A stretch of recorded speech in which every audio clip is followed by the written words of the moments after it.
Halo, jumpa lagi. Pada kesempatan hari ini, kita akan mempelajari tentang limit fungsi trigonometri. Pernahkah kalian memperhatikan gerakan wahana kora-kora? Apakah wahana kora-kora bergerak bolak-balik atau periodik? Gaya yang bekerja pada kora-kora selalu mengarah ke posisi keseimbangan. Dapatkah Anda menentukan posisi keseimbangan wahana kora-kora? Gerakan wahana kora-kora merupakan salah satu gerakan harmonik. Persamaan simpangan gerakan harmonik dapat dimodelkan ke persamaan Y sama dengan A sin omega T. Dan dengan menggunakan limit fungsi trigonometri, simpangan wahana kora-kora ketika mendekati suatu waktu tertentu dapat ditentukan. Simpangan wahana kora-kora ketika mendekati waktu, misalkan T1, dapat ditentukan dengan mencari nilai limit T mendekati T1 dari fungsi A kali sin omega T. Nah, kira-kira bagaimana ya cara menentukan limit fungsi trigonometri dari fungsi trigonometri tadi? Untuk mengetahui bagaimana cara mencari nilai dari limit fungsi trigonometri di suatu titik, simaklah penjelasan berikut ini. Sebelum kita mempelajari tentang limit fungsi trigonometri di suatu titik, mari kita mengingat terlebih dahulu bagaimana cara menentukan nilai limit pada fungsi linear. Di kelas 11, kalian sudah mempelajari tentang bagaimana cara menentukan nilai limit dari suatu fungsi linear, rasional, maupun irasional. Terdapat 3 cara untuk menentukan nilai limit suatu fungsi. Yang pertama ada substitusi langsung. Substitusi langsung dapat digunakan jika dan hanya jika nilai limit yang dihasilkan bukanlah 0/0. Yang kedua adalah dengan cara memfaktorkan. Cara memfaktorkan ini digunakan ketika kita menyelesaikan persoalan menggunakan substitusi langsung mendapatkan 0/0, maka hal yang dapat kita lakukan selanjutnya untuk mencari nilai limit suatu fungsi adalah dengan memfaktorkan fungsi tersebut. Biasanya nilai fungsi yang diselesaikan dengan cara memfaktorkan berbentuk pecahan atau yang kita sebut sebagai fungsi rasional. Yang ketiga, cara mengali dengan sekawan. Sama dengan memfaktorkan, mengali dengan sekawan ini dapat kita gunakan jika ketika kita menggunakan substitusi langsung ke persamaan fungsi menghasilkan 0/0, maka kita selesaikan dengan mengali dengan sekawannya. Di mana mengali dengan sekawan di sini bentuk fungsinya harus mengandung bilangan berbentuk akar atau yang kita sebut sebagai fungsi irasional. Biasanya mengali dengan sekawan ini digunakan ketika terdapat soal pecahan atau soal fungsi rasional yang mengandung bentuk akar di dalamnya. Konsep limit pada fungsi trigonometri. Seperti halnya konsep limit pada fungsi linear, konsep limit fungsi trigonometri juga menekankan pada suatu fungsi dapat dikatakan memiliki nilai limit jika limit kirinya sama dengan limit kanan. Misalkan kita memiliki suatu limit fungsi trigonometri yaitu limit x menuju v/2 dari sin x. Untuk menentukan nilai limit dari fungsi tersebut, mari kita tentukan dengan membuat nilai tabel. Seperti yang kita ketahui, V itu sama dengan 180 sehingga V/2 itu adalah 90. Jadi, kita harus menentukan nilai-nilai yang mendekati 90 dari kiri dan nilai-nilai yang mendekati 90 dari kanan. Jika kita perhatikan, bilangan bulat yang paling dekat dengan 90 dari kiri adalah 89 dan diikuti bilangan-bilangan desimal lainnya yang lebih dekat lagi ke 90, yaitu 89,9, 89,99 dan seterusnya. Sedangkan dari sebelah kanan 90, bilangan bulat yang paling dekat dengan 90 adalah 91, dan terdapat pula banyak bilangan desimal lainnya yang dekat dengan 90 seperti 90,1, 90,01 dan seterusnya. Dari angka-angka tersebut dapat kita bentuk tabel seperti gambar berikut ini. Kemudian jika kita substitusikan nilai X yang kita peroleh baik dari kiri 90 maupun kanan 90, diperoleh angka-angka yang dapat kalian lihat pada gambar berikut ini. Jika kita perhatikan, angka-angka di sebelah kiri 90 semakin mendekati angka 1. Jika kita lihat angka-angka di sebelah kiri 90 jika disubstitusikan ke fungsi trigonometri akan memperoleh nilai-nilai yang semakin lama semakin mendekati angka 1. Begitu pula dengan angka-angka atau nilai X yang berada di sebelah kanan 90.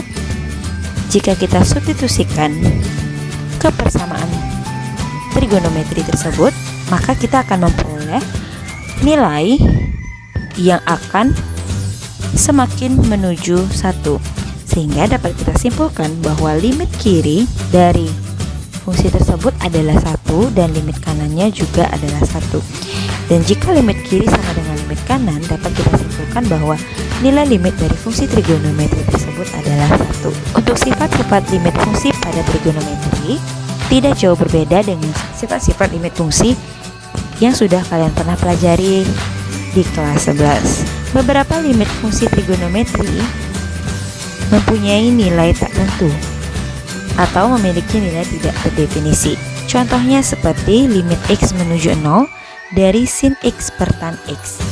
Jika kita substitusikan X sama dengan 0, maka kita akan memperoleh sin 0 per tan 0, di mana sin 0 adalah 0 dan tan 0 juga sama dengan 0. Dan kita akan memperoleh 0 per 0. 0 per 0 merupakan operasi yang memiliki nilai tidak terdefinisi atau yang kita sebut sebagai nilai tak tentu. Begitu pula dengan limit fungsi trigonometri, yaitu limit X menuju 0 X per tan X, juga akan menghasilkan nilai tak tentu. Nah, untuk menyelesaikan limit fungsi trigonometri tersebut, maka diperlukanlah beberapa sifat khusus limit fungsi trigonometri, yaitu adalah teorema limit Apit. Perhatikan gambar berikut ini. Pada gambar tersebut terdapat 3 fungsi. Yang pertama adalah fungsi parabola berwarna biru atau di sana yang kita lambangkan dengan fx. Kemudian terdapat persamaan garis yang kita lambangkan dengan dx dan parabola yang berwarna merah yang kita lambangkan dengan hx. Di mana di sana kita menentukan interval dari A sampai dengan B. Misalkan C merupakan titik pertemuan antara atau titik potong antara ketiga persamaan tersebut. Pada teorema limit Apit, kita misalkan fx, gx, dan hx merupakan fungsi-fungsi yang terdefinisi pada interval A sampai dengan B.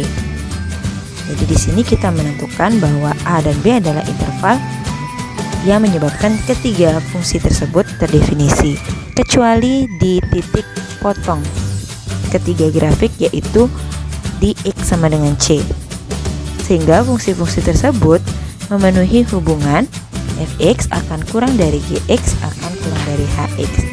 Dapat kita lihat dari posisi grafiknya. Teorema limit Apit berbunyi, jika limit X menuju C dari fx itu sama dengan L dan limit X menuju C dari hx itu juga sama dengan L, untuk interval A kurang dari sama dengan C kurang dari sama dengan B, yang artinya C itu berada di daerah antara A dan B, maka dapat kita simpulkan limit X menuju C dari Gx itu sendiri juga akan sama dengan A.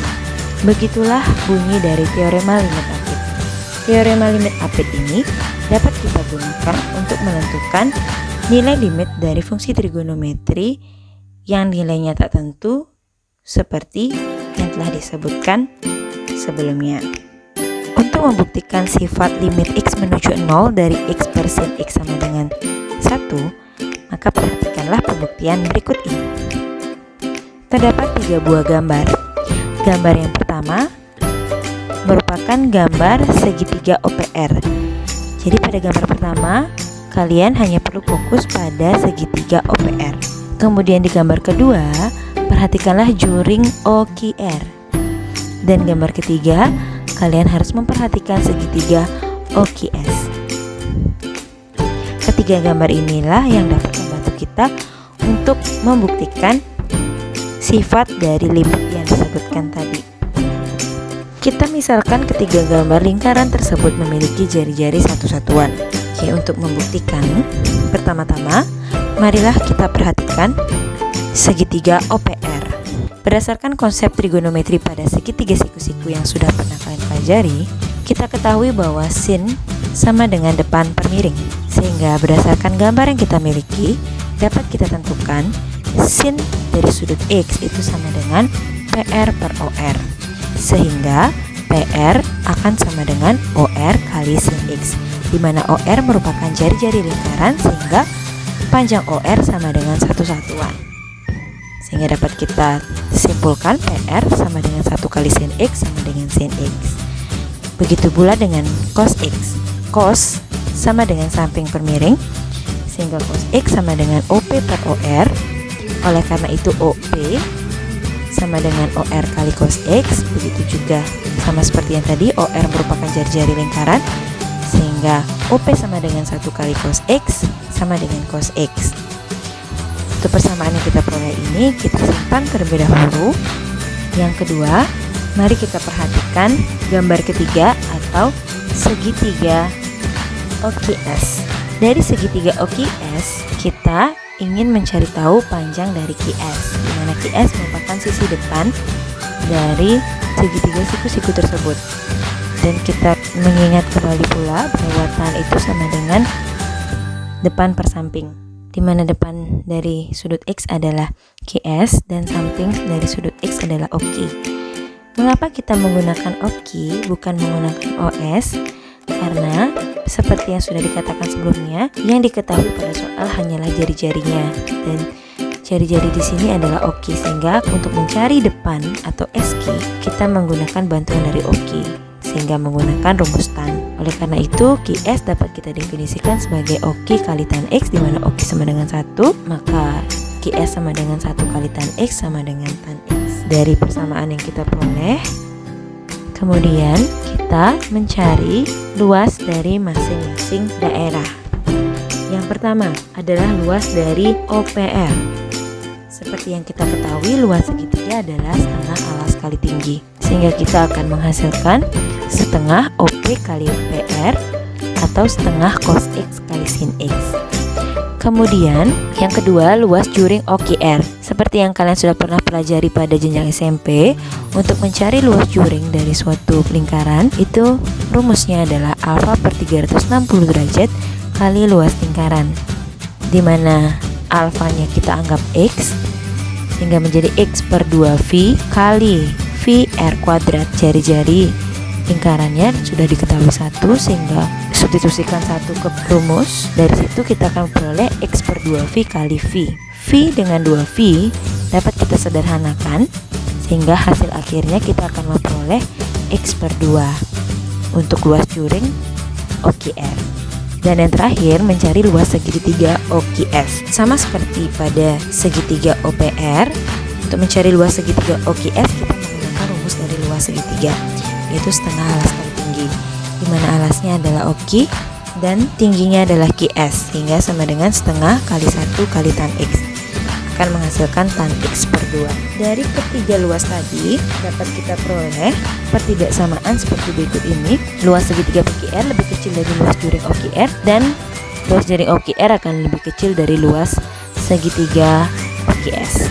Kemudian kita substitusi hasil yang kita peroleh, yaitu cos X kali sin X per 2 kurang dari X per 2 kurang dari tan X per 2. Kemudian untuk menghilangkan penyebut, kita kalikan seluruh ruas dengan 2, sehingga kita peroleh cos X kali sin X kurang dari X kurang dari tan X.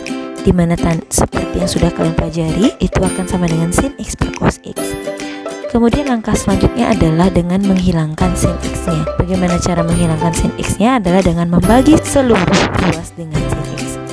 Maka kita akan peroleh cos X kurang dari X per sin X kurang dari 1 per cos X. Kemudian dari pertidaksamaan tersebut, seluruh ruas kita kenai operasi limit, sehingga akan menjadi bentuk limit X menuju 0 dari cos X kurang dari limit X menuju 0 dari X per sin X kurang dari limit X menuju 0 dari 1 per cos X. Kemudian menggunakan metode substitusi langsung, kita peroleh cos 0 kurang dari limit X menuju 0 X per sin X kurang dari 1 per cos 0, dimana cos 0 itu sama dengan 1, sehingga kita akan memperoleh hasil akhir 1 kurang dari limit X menuju 0 dari X per sin X kurang dari 1. Karena berdasarkan teorema limit Apit, maka dapat kita simpulkan bahwa nilai dari limit X menuju 0 dari X per sin X itu akan sama dengan 1. Itulah pembuktian dari salah satu sifat pada limit fungsi trigonometri. Selanjutnya adalah sifat-sifat limit fungsi trigonometri. Ada beberapa sifat-sifat limit fungsi trigonometri yang perlu kalian ingat agar dapat mempermudah dalam menyelesaikan soal-soal yang berkaitan dengan limit fungsi trigonometri. Yang pertama adalah limit X menuju 0 dari AX per sin BX. Nah, ini perlu kalian perhatikan jika kalian menemukan soal yang berisikan koefisien X pada pembilang dan fungsi sin pada penyebut. Ini dapat kalian sederhanakan dengan hanya melihat koefisien dari X pembilang dan koefisien dari fungsi trigonometri, sehingga akan sama dengan A per B. Begitu pula jika fungsinya dibalik, sinnya akan menjadi pembilang dan X-nya yang menjadi penyebut. Cara penyelesaiannya juga sama, kalian hanya perlu memperhatikan koefisien dari X akan menghasilkan A per B. Begitu pula dengan yang ke B, itu adalah X dengan fungsi tan. Begitu pula jika dibalik. Kemudian yang terakhir, ketika kalian bertemu soal yang berisikan fungsi sin menjadi pembilang dan tan menjadi penyebut, begitu juga sebaliknya, kalian hanya perlu memperhatikan koefisien dari variabel X-nya. Selanjutnya kita akan membahas bagaimana cara menyelesaikan soal-soal yang berkaitan dengan nilai limit fungsi trigonometri. Tidak jauh berbeda dengan cara menentukan nilai limit pada fungsi biasa. Yang pertama adalah cara substitusi langsung. Misalkan, tentukan limit X menuju V per 4 dari sin 2X per cos X. Setiap kita ingin mencari nilai limit dari suatu fungsi trigonometri, maka pertama-tama harus kita substitusi terlebih dahulu. Jika menghasilkan 0 per 0, maka kita dapat lanjut ke cara lainnya. Sedangkan jika kita tidak memperoleh 0 per 0, berarti cukup menggunakan substitusi langsung dalam menyelesaikannya. Misalkan untuk contoh soal ini, kita substitusi langsung V per 4 ke variabel X, kita akan memperoleh sin 2 kali V per 4 per cos V per 4. Pembilangnya akan memperoleh sin V per 2, di mana V per 2 adalah 90, sehingga sin 90 sama dengan 1. Kemudian penyebutnya V per 4, di mana V per 4 adalah 45 derajat, sehingga cos dari 45 derajat adalah setengah akar 2. Sehingga kita akan peroleh 1 per setengah akar 2 atau sama dengan 2 per akar 2, yang kemudian kita rasionalkan dengan mengalih sekawan, yaitu dikalikan dengan akar 2 per akar 2, kita akan memperoleh hasil akhir adalah akar 2. Sehingga nilai dari limit X menuju V per 4 sin 2X per cos X itu sama dengan akar 2. Soal selanjutnya adalah bagaimana penerapan cara memfaktorkan. Perhatikan soal berikutnya. Tentukan nilai dari limit X menuju V per 2 dari 1 kurang sin X per cos kuadrat X. Jika kita menggunakan cara substitusi langsung, kita akan memperoleh 1 kurangi sin 90, di mana sin 90 adalah 1, sehingga 1 kurang 1 adalah 0 untuk pembilang. Kemudian cos kuadrat 90 untuk penyebut, di mana cos 90 adalah 0. Jika dikuadratkan juga akan menghasilkan 0, sehingga jika menggunakan substitusi langsung kita akan mendapatkan 0 per 0. Dan hal tersebut tidak boleh dilakukan. karena 0,0 menghasilkan nilai tak tentu atau menghasilkan nilai tidak terdefinisi. Sehingga dalam menyelesaikannya kita perhatikan terlebih dahulu cos kuadrat X dapat kita berubah menjadi bentuk lainnya. Seperti yang sudah kalian pernah pelajari pada identitas trigonometri, cos kuadrat X akan bernilai sama dengan 1 kurang sin kuadrat X. Sehingga cos kuadrat X dapat kita ubah menjadi 1 kurang sin kuadrat X. 1 kurang sin kuadrat X ini dapat kita faktorkan menjadi 1 kurang sin X kali dengan 1 tambah sin X. Pada penyebut dan pembilang sama-sama mengandung 1 kurang sin X, sehingga dapat kita sederhanakan dan hanya bersisa 1 per 1 tambah sin X. Kemudian kita coba dengan cara substitusi langsung. Kita akan peroleh 1 per 1 tambah sin 90, dimana sin 90 tadi sudah disebutkan adalah sama dengan 1, sehingga akan menghasilkan 1 per 1 tambah 1 itu adalah 1 per 2. Jadi nilai dari limit X menuju V per 2 dari 1 kurang sin X per cos kuadrat X adalah setengah. Kemudian soalan ketiga adalah penggunaan sifat-sifat limit fungsi trigonometri. Nah, ini diingat kembali, tadi sudah disampaikan ada beberapa sifat-sifat limit fungsi trigonometri. Nah, yang cara ketiga ini kita akan mempelajari tentang bagaimana menggunakan sifat-sifat limit fungsi trigonometri tadi dalam menyelesaikan persoalan nilai limit. Oke, perhatikan soal berikut ini. Tentukan nilai dari limit X menuju 0 dari 5 kali sin 6X kali tan 3X per 2X kuadrat. Oke, untuk menyelesaikannya kita cacah terlebih dahulu fungsi-fungsi tersebut, sehingga kita akan memperoleh 5 kali sin 6X kali tan 3X per 2 kali X kali X. Berdasarkan sifat-sifat limit fungsi trigonometri, kita pasangkan masing-masing penyebut dan pembilangnya. Di sini kita memasangkan sin 6X dengan X. Berdasarkan sifat-sifat kita akan peroleh nilai 6 per 1 karena koefisien X-nya adalah 6 dan 1. Dan untuk yang tan 3X per X itu kita akan memperoleh nilai koefisien 3 per 1 juga. Sehingga kita bisa tuliskan 5 kali 6 kali 3 per 2 kali 1 kali 1 atau sama dengan 90 per 2 sama dengan 45. Sehingga nilai dari limit X menuju 0 5 sin 6X kali tan 3X per 2X kuadrat adalah 45. Nah, sekian pembelajaran kita kali ini tentang menentukan limit fungsi trigonometri. See you in the next video. Bye-bye.